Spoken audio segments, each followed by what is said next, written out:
오랜만에 내 노란불의 끝판왕인 우리 상편 시댁 체험담을 이야기해보려고 이렇게 컴퓨터를 키워 사연을 나눠봅니다. 남편과 나는 선자리를 지키며 결혼을 하게 됐는데 남편은 나보다 3살 연상인 남자였어요. 우리는 돈 문제도 넉넉하고 결혼 생활도 나쁘지 않을 것 같아서 만나고 연애 시작했어요. 연애할 때 시댁 가족들이 다 나를 귀한 사람으로 대해주어서 시댁과도 잘 지낼 수 있을 것 같았어요.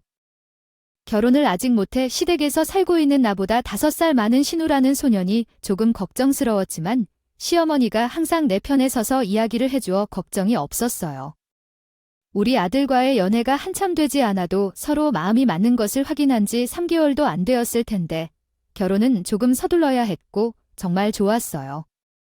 우리도 결혼을 진지하게 생각하며 만나고 있기 때문에 아주 기다려주시면 안 될까요? 우리 아들에게 부족한 점이라도 없나요? 너무 이리저리 따지면 결혼해도 피곤할 거야. 가장이 필요할 때 결혼해야 신혼생활이 평생의 기억으로 남아요. 우리가 서로 생활 습관을 잘 몰라서 결혼 준비 중 집 문제 등 다양한 문제가 생기니 잘 상의할게요. 집 문제가 뭐가 걱정이냐면 내가 우리 아들과 결혼하면 내가 집에가 어떻게 할지 모르겠어. 별을 가져다 줄게. 걱정하지 마. 서둘러 결혼하고 맞춰가. 그게 3이지.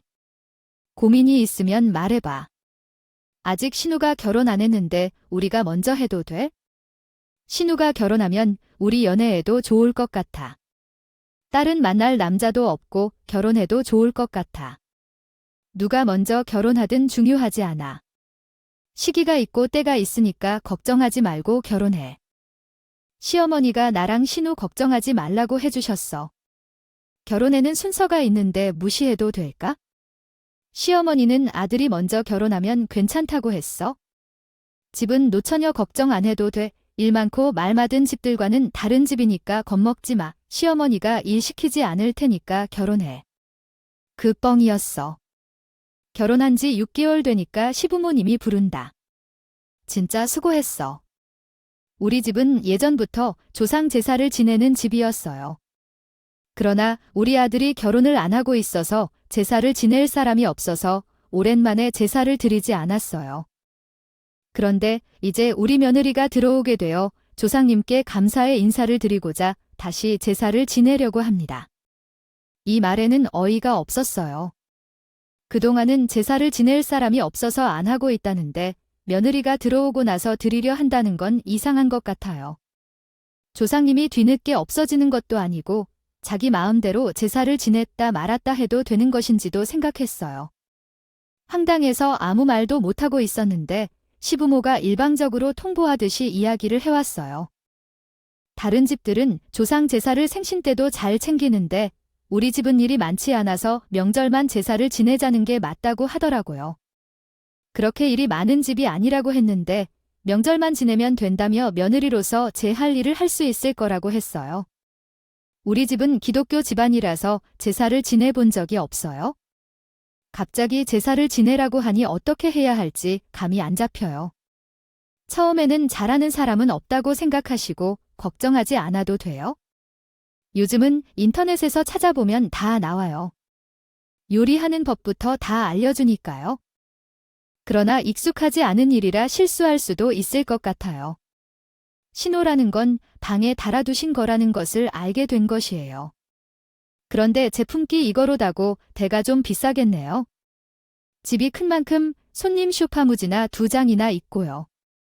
또리도 따라 해놓든지 어루공이램이 작은 신호가 있는데 말리는 듯 저희 어른들은 임에만 이런 신호는 필요가 없다고 생각을 하십니다. 낫독이야. 아직은 힘들거나 연습할 수는 없다고 생각을 할 수는 없는데 그렇지만 앞으로 많은 일을 하게 될 것이니까 이렇게 알게 된 사실은 한번 알아볼 수 있겠다고 생각을 합디다. 그래서 작은 차차로 연습을 해보면서 살 만큼 해보아야겠지 않을까요? 이렇게 우리 집에서 제사 준비를 하면서 겪은 이야기를 공유해 드렸습니다. 다양한 상황과 재미있는 일들을 함께 나누며 새로운 경험을 쌓을 수 있습니다. 감사합니다. 베란다에 앉아있는 날씨가 정말 좋았어요. 방 안에서는 무슨 소리가 나는지 몰라도 가끔씩 빠져나와서 창문에 붙인 성북들 중에서도 예쁜 것들만 골라내 빼먹었어요. 그러면서 성질이 좀 나서 입에 가득 담은 성북 6개를 씹고 난 뒤 더 먹을 게 없어서 눈치를 주시는데 예쁜 것들만 먹다 보니 온통 못생긴 성북들만 남았어요. 그것을 보고 시어머니가 나를 혼나셨는데 당연히 그랬죠. 그래서 신우한테 말을 했어요. 아, 형님이 집 한 사람이면서 왜 아무것도 안 하고 구경만 하고 계세요? 난 다름이 없는데 형님이 주장하길 나는 조상님 핏줄이 아니야. 형님도 여기 와서 재 좀 붙이고 도와줘요. 어머니의 말처럼 시집 가기 전에 연습도 하고 이런 일들을 미리 해야겠죠. 올케는 추가회인가? 올케는 내가 집안 사람이니까 조상님을 위해 나를 올려야 하는 게 맞는 거고. 난 시집 가면 다른 집안 사람인데 이 집안 사람 노서도 할 수는 없어. 난 남자야. 이 형님이 아직 시집도 안 가놓고 출가회인 운운하기엔 너무 이르지 않나요? 하길 혼자 하는 게 부당하다는 생각이 들어요. 그런 생각으로 제사상을 올리면 안 돼요. 사람이 불순한 생각을 가지면 안 된답니다. 아들 잘 되라고 저리고 하는 거야. 신우가 멍하니 나를 쳐다보면서 말했어요. 튼튼이는 그렇게 하면 시작하면 그만이라고 조상님들께서 잘 보실 필요도 없다고요.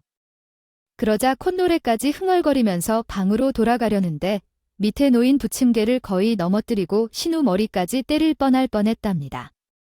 그 순간 시어머니는 신우가 그런 말을 하니까 신경 쓰였나 봐요. 그저 혀만 찌찌하고 신음하고 그만둔다. 결혼 전에 천사 같은 모습을 보여줬던 시댁이 전부 가식이었다는 것을 깨달았어요.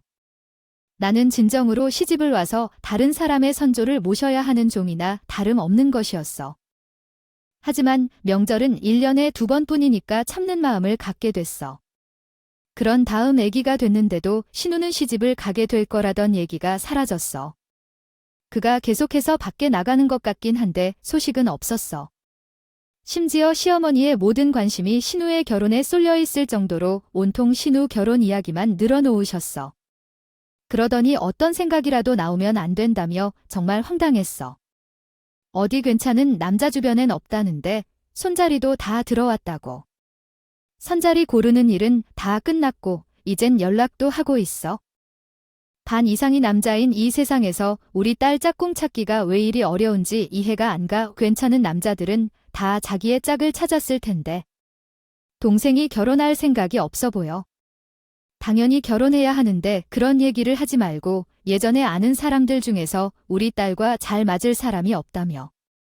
우리 며느리 후보 중에도 좋은 사람이 없는데 겹사돈 같은 게 없으니.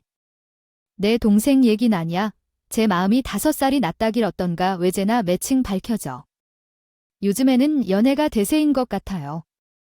직업도 전문적이라고 하고 평생 일하면서 꽤 수입도 괜찮다고 들었던 것 같은데 아이 엄마가 그 동생한테 우리 딸 사진이나 한번 보여주라고 할까봐 걱정되네요. 혹시 만날 생각을 할까봐요. 아이야, 어머니, 이게 무슨 말인가요? 가족 구성원 사이에서 뭔가 겹사돈. 혹시 신우를 우리 동생에게 주려는 건가요? 제 동생 정말 잘 나가요? 여자친구도 있을 거라고 하니까 그런 말은 자제해 주세요. 우리 딸이 어디서 뭘 하고 있어서 왜 이래요? 그리고 그 꼴 좋다는 건 왜 그러시죠? 누군지도 모르는 사람 사진 한번 보여주는데 왜 이리 꺼리는 건가요? 아이고, 점점 불편해지는데 우리 딸이 지금의 동생과 비교해 부족하다는 말을 하시는 건가요? 이런 이야기를 하시는 거야? 어머니, 이상한 얘기 하시죠. 사돈이 쉬운 게 아니라는데, 제 동생이랑 형님 사이에 걱정 없이 생각하려고 하지 않으세요? 그리고 시집 가야 할 때 형님이 곧 결혼한다고 했는데 왜 동생 먼저 결혼시키려 하는지 어쩌죠? 있을 땐 없지만 만나야 결혼 가능한데 남자가 없으면 어떻게 결혼이 가능해요? 곧 생길 줄 알았는데 여자 선비가 돌아다닐 줄 알았나요? 시어머니가 안심시켜줘서 아들을 먼저 결혼시켜주고 싶어서 남자 찾는 신우가 결혼할 것 같다고 거짓말을 하신 거였나 봐요. 물론 처음엔 괜찮은 남자가 있을 건지 의심은 했지만 신우를 봤을 때 남자라면 신우 같은 여자는 만나고 싶지 않겠어요. 신우가 어떤 모습인지는 몰라도 집 밖으로 내가 떠나지 않는 한 몸을 씻지 않고 방도 완전히 돼지우리였던 거기다가 나와 같이 모르는 음식을 배워서라도 하려는 자세가 전혀 없는 사람이었어요. 할 줄 아는 음식이라고는 뭐라면 끓이기가 전부였고 그냥 주는 대로 입에 쑤셔놓고 보는 사람이었죠. 다이어트를 해야 된다면 풀떼기랑 닭가슴살을 먹긴 했지만 코끼리도 주식이 푸석할 거 다들 아시죠? 먹는 양이 산더미처럼 넘치는데 몸이 점점 부풀어지는 거야 당연한 일이었죠. 제가 봐도 답이 없었어요. 하지만 장모님 눈에는 그 골조 이쁘게 보이나 봐요. 고슴도치도 지 새끼는 이쁘다고 하잖아요.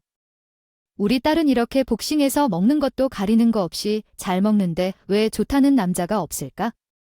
우리 딸이 너무 도도해서 그런가? 그러지 말고 며느리, 너도 얘가 빨리 시집을 가야 마음이 편할 거 아니니? 선자리 같은 것도 좀 만들고 해봐라. 너희도 두 다리 뻗고 자려면 집안의 걱정거리를 빨리 없애버려야 하지 않겠니? 솔직히 나는 신우가 시집가는 거랑 내가 두 다리 뻗고 자는 거랑 무슨 상관이 있는지 잘 모르겠더라고. 나는 결혼 2년 차가 되고 세 번째 명절이 되었는데 이제는 슬슬 제사 음식도 손에 익어서 그런 건지 속도가 좀 붙더라고. 제사까지 다 마친 뒤에 할 일이 더 이상 없으니까 나도 친정에 가봐야 할 것 같아서 짐을 챙겨서 일어났어요. 어머님 쉬세요. 우리는 이제 친정으로 갈게요. 도착해서 연락드리겠어요. 방에 들어가 계신 시부모님에게 방문 너머로 인사를 하고 현관문으로 가고 있는데 방문이 벌컥 열렸어요. 열린 문을 통해 신우가 용감하게 나오더니 나에게 과감하게 말했어요. 아, 오케이. 어디 추가해 명절에 가는 소리를 하고 있어요. 명절이 끝나지 않았는데 어디 가냐고. 명절에 할 일은 다 끝났잖아요. 저도 친정이 있어서 가야죠. 명절에 반드시 인사를 해야죠. 집에만 인사를 안 하는 건 기본이 안 돼요. 명절은 시댁에서 시간을 보내는 거죠. 친정에는 언제든지 갈 수 있잖아요. 시집 가면 무조건 시댁에 붙어 있을 거예요. 형님은 조상님들께 기도하기 좋을 것 같아요. 제사상 올릴 때 손 하나도 까딱하지 않으면서 시댁에서 뭘 하나요? 미리미리 준비해서 실전에 쓰는 법이네요. 친정에 갈 거예요. 이렇게 말했는데 신우는 나에게 고개를 끄덕여 말했어요. 나는 이런 거에 무서워하지 않아요. 손님아, 신우야. 우리 조상님들이 꿈에서 만나서 인사했어. 제사상에 손대지 않아도 돼요? 그냥 쉬라고 했다고. 며느리가 할 일이라 했어. 이야기를 듣고 기가 막히고 코가 막히는 신우의 이야기에 대해 정말 놀랐어요. 곰곰이 생각해보니 조상님들이 꿈에서 만나서 다 이야기했다고 말했는데 말에 찔리는 신우의 모습이 참으로 안타까웠어요. 그런 소리 하지 말고 명절이니까 우리 엄마 아빠와 함께 가까운 경치 좋은 곳을 방문하고 맛집을 찾아가기도 하고 얼마나 즐겁게 지내고 있는지. 100번 양보해도 모자랄 정도로 행복하며 돈이라도 주고 그런 소리를 하면 저도 안 된다고 말하죠. 몰래 입만 동동 뜰 사람이라는 속마음은 말하지 않고 효도를 하기 위해 입으로만 말하는 신우의 행동이 너무 얄미워서 얄밉고 마음이 참 안 좋았어요. 그리고 그가 얼마나 얌전히 행동하고 있는지도 의심이 되었어요. 결혼 3년 차에 신우가 시집에 간 것은 정말 놀랍기까지 했어요. 결혼을 준비하는 동안 일도 열심히 하고 얼마나 많은 소란을 일으켰는지 아이 대통령이 결혼해도 그 정도는 아니겠다고 생각했어요. 드레스 고르는 것부터 메이크업까지 정말 신공정이었답니다. 결혼식을 준비할 때 얼마나 기도를 올렸는지 모르겠어요. 좋은 사위로 살아갈 수 있도록 기도했어요. 하늘의 별처럼 너무 좋았다고 말했지만 결혼식을 올린 지 3개월 만에 변해가기 시작했어요. 남편이 돈을 꽤 벌어오기 때문에 저에게도 생활비를 쏙쏙 가져다주고 친정도 잘 챙겨주었습니다. 이에 시모도 큰 기대를 했으나 남편이 친정에게 과시하고 있는 것을 보니 역시 친정에 큰 기대를 하지 않았던 것 같아요. 남편이 친정을 향한 대우가 너무 좋았기 때문에 저도 더 열심히 하고 명절에는 잔소리를 들을 필요가 없도록 괜한 핀잔을 주었습니다. 들어도 참고 버텼던 것이었어요. 우리 아들이 벌어오는 돈도 꽤 되고 너한테 일을 그만두라고 사정을 했다고 말이야. 요즘 젊은 애들은 맞벌이가 대세고 일 그만두고 그런 거 안 하지 않니? 너 대비 잘해야지. 아, 저도 그렇게 설득해봤는데 그가 벌어오는 돈으로 충분히 준비가 가능하다고 하니 사정사정을 해서요. 지금이라도 저도 출근하면 좋죠. 이미 그 한 눈마당에 어디 어떻게 출근하라 했다는 거야? 결혼하자마자 일을 그만두는 걸 요새는 취집이라고 말을 한다더라. 취집이라는 말은 나에게 어울리지 않는 단어 같은데요.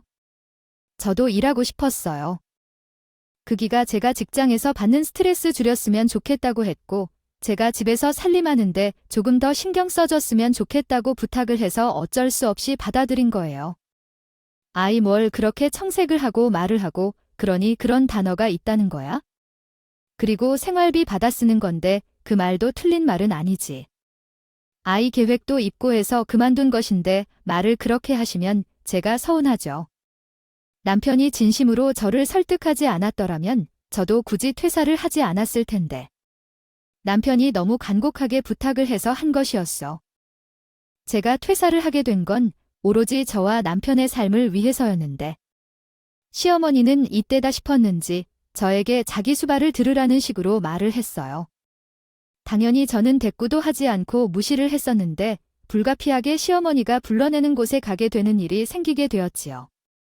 가야 하는데 색이 많아서 그러니까 차를 끌고 집 앞에 있는 대형 마을로 좀 와라 같이 좀 보자. 운전기사로 써먹는 것은 기본이었고 장을 보러 가서 저도 살 거를 골라놓고 있으면 꼭 찬소리를 한마디씩 덧붙이더라고요. 아이 너는 이걸 왜 사니? 우리 아들이 벌어오는 돈으로 너무 사치. 부리는 거 아니니 더 싼 물건도 있는데 아 굳이 이걸 고집하는 이유가 뭐야? 남편이 주는 생활비에서 제가 알아서 고르는 거예요. 이 정도 가지고 사치라고 하시면 더 저렴한 물건이 있으니까 하는 말이지. 아무튼 대형마트는 그게 문제야. 이름값 붙여서 값이 너무 비싸다니. 근데 더 웃긴 건 뭔지 아세요? 본인이 장 본 것까지 다 계산하라고 합니다. 제가 집 생활에 필요한 물건 사는 건 사치라고 본인 아들 등골 빼먹는다고 뭐라고 하면서 매번 30만 원 이상 되는 본인이 장을 본 비용을 내라고 하는 건 등골 빼먹는 게 아닌 거냐고요. 누가 더 등골을 빼먹는 거? 냐고요. 게다가 궁시렁거리면서 저에게 허튼 돈 쓰지 말라고 말을 하던 시어머니는 자기 친구들을 만날 때마다 저를 굳이 불러내서 음식값 계산까지 하게 만들었어요. 그래요. 물론 한두 번은 기분 좋게 시어머니 길을 살려줄 겸 해서 계산을 했었는데 아이 무슨 호구 잡힌 것도 아니고 두어 달에 한 번씩 꼭 불러내서 음식값을 계산하라는 거예요. 그것도 한두 푼 하는 음식점도 아니고 소고기 집이나 고급 회 같은 곳에서요. 생활비로 충당을 하고 있긴 했지만 가끔 가격이 너무 과하다 싶을 정도로 많이 나올 때도 있더라고요. 그러면 남편에게 말을 해서 생활비를 제가 퇴사를 하게 된 건 오로지 저와 남편의 삶을 위해서였는데 시어머니는 이때다 싶었는지 저에게 자기 수발을 들으라는 식으로 말을 했어요. 당연히 저는 대꾸도 하지 않고 무시를 했었는데 불가피하게 시어머니가 불러내는 곳에 가게 되는 일이 생기게 되었지요. 조금 더 챙겨받고는 했는데 그걸 시어머니가 딱 알게 된 거죠. 아니, 좀 생활 동안 쓰는 게 아니라 우리 아들한테 돈을 더 받고 있었어요. 우리 아들 돈 빼먹는 나쁜 여자 같은 이라고. 나쁜 여자요. 아, 이게 다 어머님이 날 불러내서 계산시켜서 생긴 일인데요. 그렇게 따지면 제가 빼먹는 게 아니라 어머님이 빼먹는 거죠. 뭐라고? 내가 내 아들 키우면서 쓴 돈이 얼마대? 이거 하나 아들 돈으로 못해. 내가 잘 나눠 써야 할 거 아니야? 제가 그렇게 스트레스를 받고 있다는 건 남편이 알기에 남편은 늘 제 편이 되어주려 노력했어요. 시어머니에게 전화를 걸어서 그만 불러내라고 화를 내기도 하고 돈이 필요하면 자기한테 말을 하라고 설득을 했어요. 굳이 우리 생활을 위해 시어머니의 사치를 도울 필요는 없었으니까요.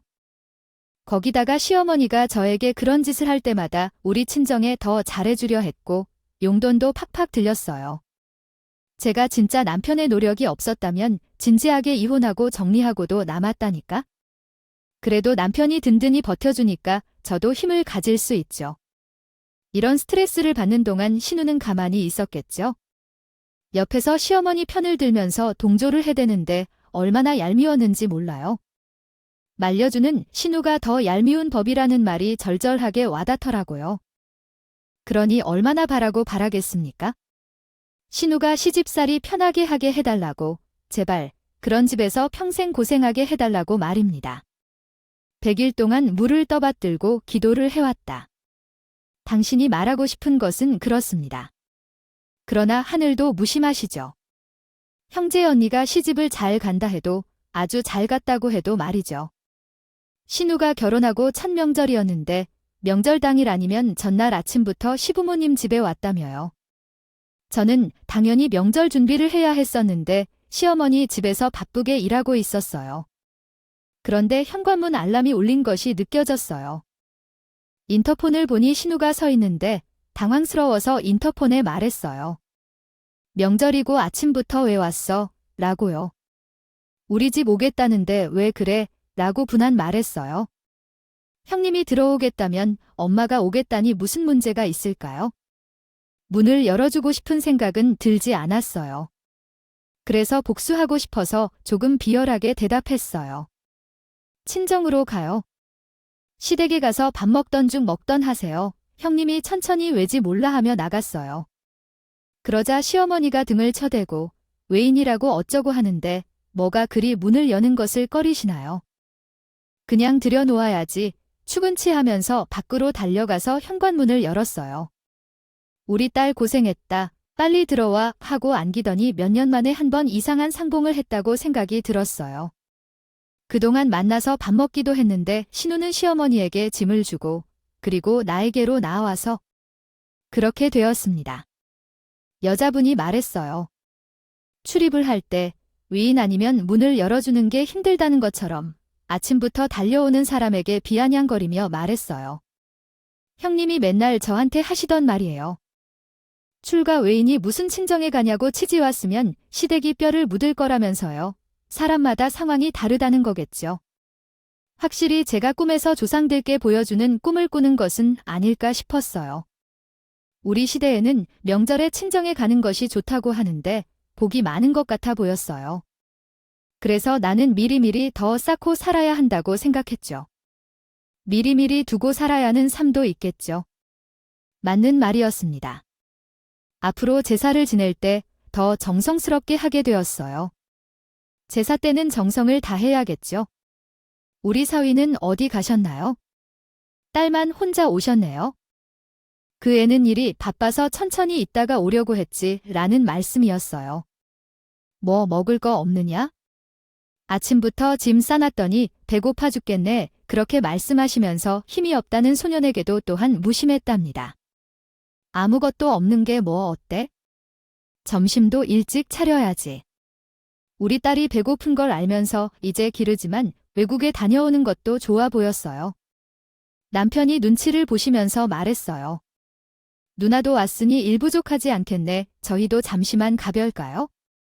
우리도 결혼을 해서 장모님과 장꽃길을 만나야지. 여유로운 시간도 별로 없지만 두 분도 좀 쉬어야 할 텐데. 양문이야 제사상을 차려야 하고 아직 끝내가 많다어야. 뭔 헛소리야? 누나가 왔는데 뭐야 어서라요? 누나한테 맡게 되어요. 누난 이미 결혼했지만 이런 일에는 익숙하죠. 언제까지 침대에 누워서 살아가는 거야?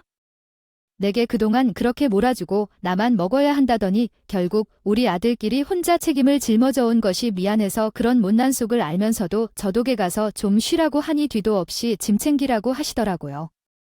웃는다 듣고 나는 속으로 환성을 치며 앞치마를 들어 입고 짐을 챙기고 나와 버렸어요. 감동의 눈물이 쏟아질 뻔했지만 참고 신발을 신고 있는데 시어머니께서 말 그대로 날 부르시더라고요. 어디 가는 길이냐? 신혼집으로 갑니다. 시댁 행사가 마무리 지어지지 않았는데 왜 친정에 간다고 하느냐? 너희 부모님이 이렇게 혼이나 가보신 거야? 이 정도 일이 다 어떻게 하는 거야? 이러거니 하며 우리는 어떻게 할 것 같아요. 정말 얼마나 하면서도 내려가듯 내가 아무 말도 하지 않고 나오는 남편을 보며 그대로 밖으로 뛰어나가듯이 인사를 할 줄 알았는데 남편이 이런 반응을 보이는 것에 감사하다고 생각해요. 명절 때도 시간을 피워서 좀 쉴 수 있는데요. 시어머니가 그런 행동을 봤더니 정말 화난 클락이 있었어요. 직접 전화해서 소름 끼게 우리 아들이 왜 같이 가겠다고 말했니? 그리고 이런 식으로 도망치면 어떻게 돼? 결혼해서 자기 집이 있는데 부모님이 계신 곳에 인사를 하러 가면 당연히 해야 직접 국제혼신이 된다네요. 맨날 설에는 시댁에서 보내와. 남편도 그리고요. 추석 때 우리 집이 먼저 가자고 해야겠어요. 요즘에는 그게 대세라던데 그렇게 하는 게 좋겠어요. 솔직히 말하자면 결혼한 이후에 친정에 한 번도 못 간 적이 있는데 어머니도 아실 거예요. 내가 날 자주 만나러 오지도 않고 연락도 뭔가 있을 때만 하니까 꾸역꾸역 부르자니까 만나러 오면서 내 아명까지 먼저 부르지 않겠다고 이야기하는 게 며느리로서 할 일이야. 명절까지 반반해야겠다는 이야기를 하니까 내가 돈을 벌어와서 집을 지었어 뭘 했냐고. 반반해야 한다는 생각을 하자니 당장 저어라. 웃긴 얘기 하지도 말지 그만두라고. 일부러 내 자존심을 상하게 하려는 건지 돈 타령하면서 이야기하니까 열이 받더라고.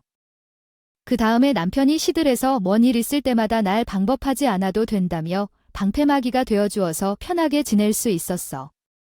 하지만 매번 좋은 일만 생겼으면 나는 이런 이야기도 안 썼을 거야. 명절이 다가오니까 이번에는 시어머니가 한 달 전부터 내게 신중하고 잘 하라고 이야기했어.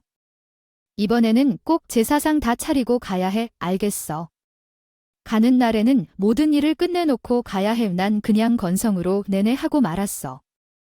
어차피 남편이 내 편이었고 시어머니는 남편한테 항의할 수도 없었으니까. 그런데 지난번에 제사상을 차리지 않고 왔었는데 그게 마음에 걸렸어. 우리 친정 부모님도 오는 게 좋은데 책 잡히지 않도록 며느리로서 도리를 다하고 부당한 일이 있어야만 아니라고 반기를 들어야 한다고 하셨거든. 그래서 이번에는 차례상까지 모두 준비하고 뒤를 돌아보지. 아니, 도망가야겠다 싶다. 시어머니가 갑자기 저를 불러내어 보자기에 쌓인 상자를 주며 심부름을 부탁하는 거예요. 음식 냄새가 진동하는 편이라 그런 줄 알았지만 아니신가요? 아, 신우에게 선물을 가져다 주고 오라는 거겠죠? 아, 왜 제가 가야 해요? 형님이 직접 갈 수 있지. 왜 날 시키는 거죠? 어찌되었든 상견 내린 게 결혼식 자리 2번 남은 분인데 우리 딸이 임신했다고 해서 말이에요. 음식 냄새를 못 참겠다면서요. 제가 가라고 하니까 애가 많이 살이 빠져서 나한테 해주는 음식도 못 먹겠다고 하네요. 아이가 우리 집에서 살고 있어요. 라고 말을 했어요. 그 정도는 할 수 있을 거 아닌가. 신우가 고생하고 있단다. 그리고 전달만 하면 되는 일인데 제가 대신에 가야 했어요. 별로 생각 없이 신우 집에 갔다가 전달하려고 했는데 신우의 시어머니가 붙들어서 아이고 사돈 며느리가 이대로 가면 손님 대접 제대로 못했다는 소리 듣겠다. 먼저 차라도 한 잔 마시고 가라고 했어요. 억지로 눌러앉아 이야기를 나누게 되었죠. 신우가 전생에 나라는 사람인가 봐에 제 시어머니랑 완전히 다르네. 사돈 며느리는 평화롭고요. 시어머니와는 건강하신지 인사를 먼저 해주셔서 다행이죠. 갑작스럽게 그런 감정을 받은 이유를 모르겠는데 울컥해서 눈물이 나는 거야? 이런 사이도 아무 소식조차 묻지 못하는 사이인데도 가족으로 생각하니까 갑자기 슬픔이 밀려와서 나도 모르게 시은의 시어머니에게 어깨를 기대게 되었어. 눈물을 흘리니 휴지를 가져다 주더라고. 아이고, 왜 이렇게 많은 것들이 쌓여 있을까? 마음속에 있는 말을 다른 사람에게 털어놓는 것도 스트레스를 해소하는 한 가지 방법이야. 한번 말해볼래? 그 말에도 갑자기 마치 보물 상자를 열었을 때처럼 내 안에 간직된 감정들이 폭발적으로 터져나오는데 시온의 시어머니와 수다를 떨다가 정말 홀가분한 기분으로 집에 돌아왔어. 명절 당일에 가족을 보러 가니 신우가 몹시 느슨했어. 어떻게 나를 속이는 게 다 거짓말일지 몰라. 들은 젖만 먹어대는 건 어쩔 수 없었어. 가고 싶지 않게 되어 거짓말을 한 것이었어. 어떻게 해도 그렇게 시대지표가 다음 같을 때 어떤 불편함을 느끼거나 또는 뭘 불편해했는지는 정확하게 알 수 없어. 친정에서 오랜 시간을 보내려고 임신 핑계를 대고 있었어. 사실 임신이라는 핑계로 제대로 쉬고 먹을 수 있던 것이다. 그 친정에서 몸을 회복할 때까지 잘해주시더라. 나는 신우의 행동을 무시하고 차려진 상을 보고 친정에 가려고 짐을 챙겨. 신우는 내가 갈 때를 막으며 이렇게 말해. 며느리야, 너는 벌써 친정에 갈 생각을 하고 있어? 내가 임신한 걸로 힘들어하는 것을 모르니? 명절 연휴 내내 너희에게도 점프를 주려나 이번 명절에는 친정에 가려 하지 마. 아, 형님, 임신한 게 무슨 헛소리야. 솔직히 입덧을 사용했다면 입덧을 사용한 거겠지만 아무런 이유 없이 입덧이 없는 거야? 그래, 형님도 가정으로 돌아가기 싫어서 거짓말을 하였는데 사실 나는 어려운 일이 있어서 가지 않는 것이었습니다. 시어머니께서 나를 생각해서 푹 쉬면서 오지 말라고 하신 것이었죠.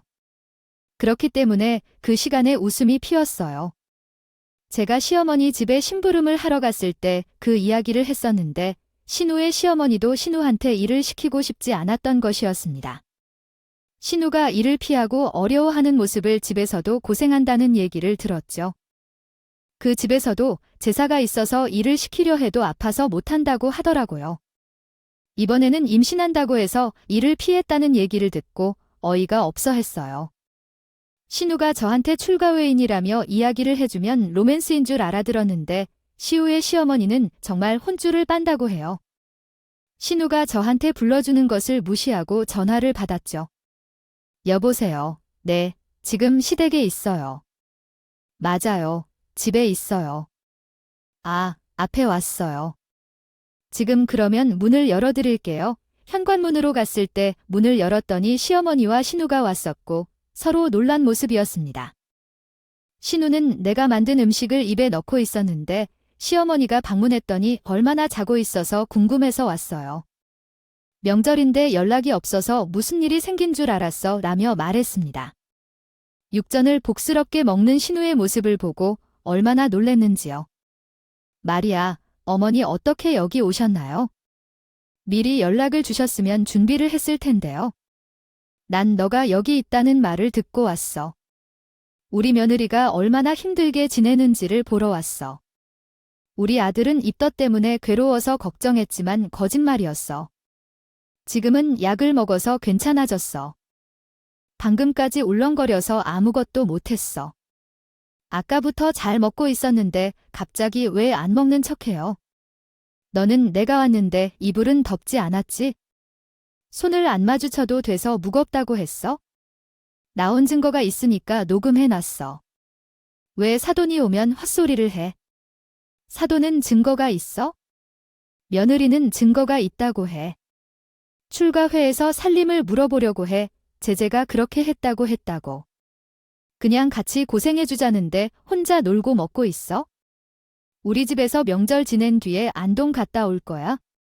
오, 안동이네. 나는 임신 중이라 몸이 힘들어.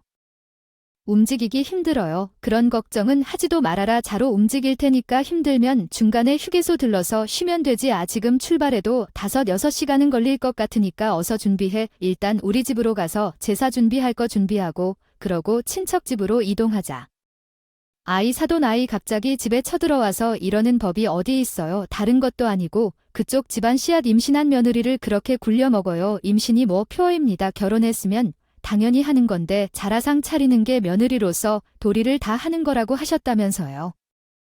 이 집 며느리는 친정도 못 가고 일만 한다던데 아이 지금 자기 딸 남의 딸 차별하니까 그거야 참지 들먹이면서 그게 할 말이에요. 우리 집 가풍 다를 바가 없네요. 그렇게 억울하면 애는 우리가 데려다 키울 테니까. 이혼이라도 시키던가. 나도 며느리를 무슨 상점 모시듯이 대하면서 사는 게 지긋지긋해서 죽겠네요. 뻑하면 뭐 돈 달라는 소리만 할 줄 알았지 뭐 하나 자기 손으로 하는 게 없잖아. 지금 결혼하고 나서는 우리 아들 바가지를 그렇게 긁는다면 바가지를 긁는 게 아니라요. 부부가 같이 생활하니까 저로 부딪히는 일이 있어서 그런 거죠. 어머니 제가 앞으로 조심할게요. 이제 와서 조심한다고 하면 뭐가 달라져. 그리고 우리 며느리 불편할까봐 자주 시댁에 찾아오라고 하지도 않는데 말이야. 그거 한 번 온 게 그리 불편해서 맨날 인상이나 써대고 있고. 도대체 가정교육을 어떻게 받은 겁니까? 그 말에 시어머니가 아무 소리도 하지 못하고 손톱만 쥐 긁고. 신우가 상황에 어떻게 대처할지 몰랐다. 그는 단지 발만 흔들며 들뜨고 있었다. 이런 재미있고 시원한 상황에서 놓여 있는 것만큼 좋을 것이 없었다. 이번 명절에 음식을 해서 보낸 것도 반찬가게 음식을 주문했다 해도 떡만큼 감동적이고 찍혀 있을 수도 있었다. 하지만 그걸 가져오는 것이 어려워서 아내에게 부탁했고 그게 집에서 할 일인지 잘 모르겠다고 했다. 즉 이혼까지 할 정도로 어처구니 없는 상황이었다. 나는 신중하게 그 상황을 대처할 것이다. 후일 아버님께 인사를 드리러 가야겠다. 아버님께서 아파하셨다면 끝났다. 지금 짐을 싸서 우리 집으로 돌아와서 제사를 준비할 것이다. 없으면 우리 아들과 이혼할 생각을 해야겠다. 종일 친정에서 놀며 살면 편할 것이다. 한 해에 몇 번 없는 행사인데 그 불쌍한 것을 하기 싫었다. 핑계를 대다니. 나도 창피하다. 그러면서도 신우의 장모가 나가려고 하자 신우가 급하게 나가는 것을 막았다. 그는 금방 준비하여 나갈 거라고 말했다. 신우의 장모는 당황하여 진짜 가느냐고 물었을 때 신부가 팔을 휘두르며 나타냈다. 지금 챙기면서 나가야만 평생 쫓겨날 것이다. 어떡하냐고. 그럼 아버지 없는 아이는 키울 수 없지? 내가 연락하겠다고 말했다. 그리고 본인이 가방에 챙겨온 물건을 대충 넣고 신우의 장모 뒤를 쫓아갔다. 신우가 사라진 뒤 장모는 거실에 앉아 탄식을 시작했다. 아이고, 아이고, 우리 딸이 고생하는구나. 아, 임신 초기인데 아이가 약해져서 육아는 힘들다고 말이야. 어쩌다시피 경우가 없는 일을 한다고 해서 그것이 자기 집안 아들인데 어떻게 끌린다는 얘기야. 날씨가 따뜻한 것 같은데 꿀 물고 갈 것 같아. 우리도 이제 할 일 다 했으니까 여기까지 가볼게요. 남편이 이야기를 끝내면서 가방을 들고 제 손을 잡고 나가자고 하더라고요. 시어머니가 거기서 그 모습을 보면서 남편에게 악을 쓰면서 이야기했어. 시어머니 모습이 진짜 가관이더라. 출가한다는 얘길 들었어? 우리 딸이 시부모네로 끌려간대 너희가 가면 어떻게 하겠어? 명절을 같이 보내자고 요청했어. 엄마가 와이프에게 그랬어. 가족끼리 같이 둘러앉아 밥 먹고 얘기하는 거야? 나한테도 잔소리만 하는 거야? 결혼 전에 명절에 다 같이 밥 먹고 다녔는데 왜 지금 와이프에게 효도를 해줘야 하는지. 조상님이 시키셨다고 하는데 이게 웃겨요. 부모님도 아니고 조상님한테 하라는데 정말 웃겨요. 제 동생과 누나는 저한테 아무것도 시키지 않고 그냥 저에게 며느리가 해야 하는 일이라고 하여서 아무 소리 없이 시댁에 방문을 했어요. 어머니도 제가 어릴 때 항상 빨리 집으로 가자고 울고 떼를 썼지만 할머니 집에 있는 게 싫어서 어머니는 제사도 한 번 제대로 지내본 적이 없었는데 이제서야 왜 제사를 지내자고 하는 건지 이해가 안 가요. 이건 아마 인터넷에서 이상한 거를 보고 따라하는 거예요. 며느리에게 약 올리는 거 아니겠어요? 제가 그런 건 안 봤다고 하니까 정말로 너무하네요. 지금 며느리에게 효도시키려고 하는 게 말이 안 돼요. 엄마야, 나중에 대접받기 바라는 게 아니면 오늘부터 우리 며느리를 잘 대해주는 게 더 좋겠어요. 저도 제 마누라에게 잘 대해야겠어요. 그렇게 하면 아무것도 안 시키고 편안히 사는 게 좋겠죠. 혹시 뜬금없는 일로 며느리를 괴롭히는 거 아닌가요? 아니면 너무한 거 아닌가요? 어머니가 입 다물고 굳이 소리를 못 하시는 건 아마도 남편이 빨리 나가라는 지시를 한 것 같았어요. 저는 고개를 끄덕이며 인사를 하고 시댁을 떠나서 남편을 향해 큰 소리로 웃었습니다. 친정에 나가는 동안 남편은 저에게 고마웠고 앞으로는 서로 솔직하게 이야기하며 힘을 실어달라고 했어요. 제가 남편에게 감사한다고 이야기하고 손을 꼭 잡았어요. 친정에서 잘 먹고 쉬고 즐거운 시간을 보냈지만 시어머니는 계속해서 전화를 걸고 있었어요. 그냥 휴대전화를 꺼버려서 시어머니의 연락을 차단했어요. 버렸어요. 이제 며칠 뒤면